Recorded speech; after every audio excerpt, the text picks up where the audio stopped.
Hello, Internet. It is I, Malik Aaron. Welcome back to my winter 2020 box office predictions. And today we're oh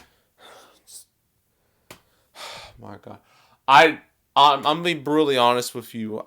I do not care about this movie one bit. The thumbnail of this video should tell you how I feel about this movie. So I'm not even gonna hide the fact that I'm completely disinterested in this. So, yeah, today we're talking about Brahms, The Boy 2. Like, what type of name is that? I don't even know. So, we're going to go over pros, cons, and let's just do this quickly. Pros, I mean, the first Boy, it came out in 2016.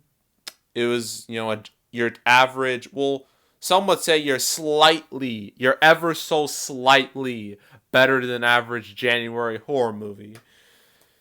And it made money. It cost like what 10 million. It made like 70 million worldwide. So obviously that's good. So there's that. That's one pro, is that it had a successful predecessor. Um, um, That's it. That's all I can think of. Cons. Again, the first Boy came out in 2016, 4 years ago. Usually, for a low budget horror movie, when it comes to sequels, they pump those out so fast. Like, it takes a year, less than a year, because again, they're so low budget, they don't cost much to make, so they're able to get it out much faster. But for this, it took so freaking long. And apparently, because here's the thing, I've never seen the first Boy. I have no desire to see it. From what I've heard, that movie had like a very definitive ending. Like, it had a beginning, middle, end.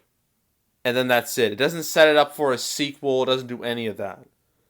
So, the fact that you're making a sequel to a movie that really never specifically was like, oh, we're going to do another one, it's just weird. It reminds me of how they made a sequel to 300, even though the first 300, it had like a very closed ending. Like, okay, this is it. This is it. This is all. But they were like, nah, we need to make another one. We got the same thing here. So, yeah. Yeah, con number one, this movie's unnecessary. No one wanted this. Nobody asked for this. There was no fan petition for a Boy 2. It just exists. Because money. Basically. So that's one of the cons. Another con is that this movie was delayed several times. I remember this was supposed to come out last summer, like last July. I was planning on making a video about it. Then it got pushed back, and I'm like, great. Well, there goes that video. And so it got pushed back again to like December, and then it got pushed back again to February.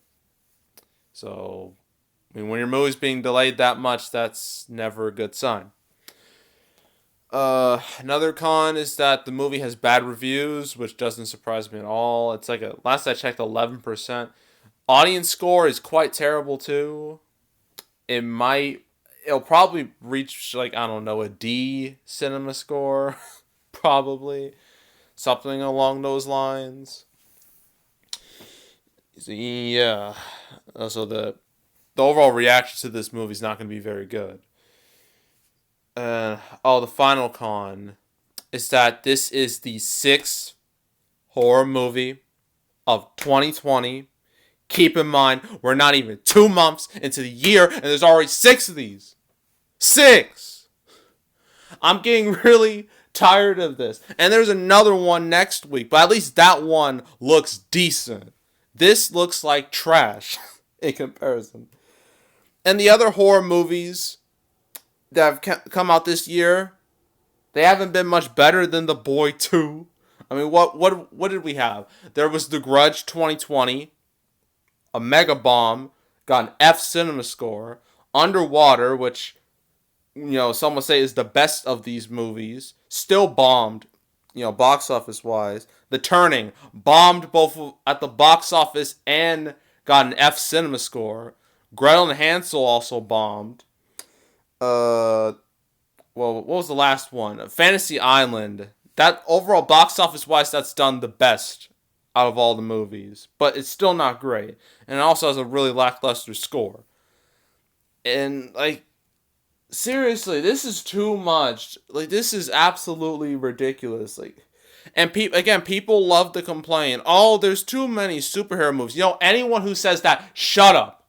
All right, just shut your mouth.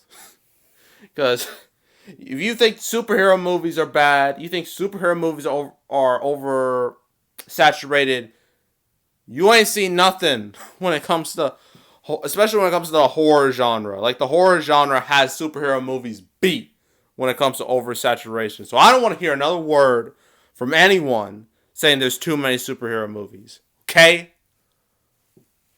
Alright. So, sorry about that little rant. I just had to let that out. Opening weekend. From early numbers I've seen, this movie is really not going to do well at all, which is no surprise to me.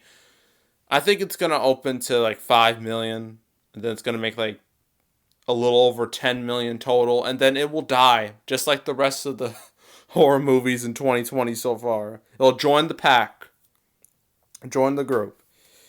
So yeah, that's Brahms the Boy 2. I never want to talk about this ever again. So next up, we still got to talk about Call of the Wild. So yeah, you can tell it's a real slow week. And then the week after is, actually there's two movies, I think. I know there's The Invisible Man. I know that's definitely coming out next week. But I'm not sure about Emma, because I saw like this commercial where it says, oh, it's going wide March 6th. And I'm like, wait a minute.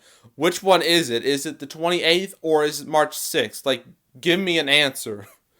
So, I'm not so sure about Emma, but I'll definitely be doing The Invisible Man. That's the end of February.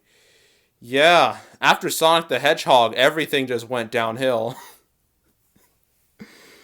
So, yeah, that's it. That's all. Make sure to subscribe, like this video, leave a comment. You want to check out some of my other predictions? I have my Winter 2020 prediction playlist on the homepage. I got my Holiday 2019 playlist. Got my box office recap playlist. Oh, I just looked at the cinema score right now. Brahms the Boy 2, C-. Literally the same as Fantasy Island, so that's not going to help it. So, yeah. Yeah, once March kicks in, like once I have my spring break, I'll probably make my February recap video then. But until then, yeah, that's it. That's all. I am out.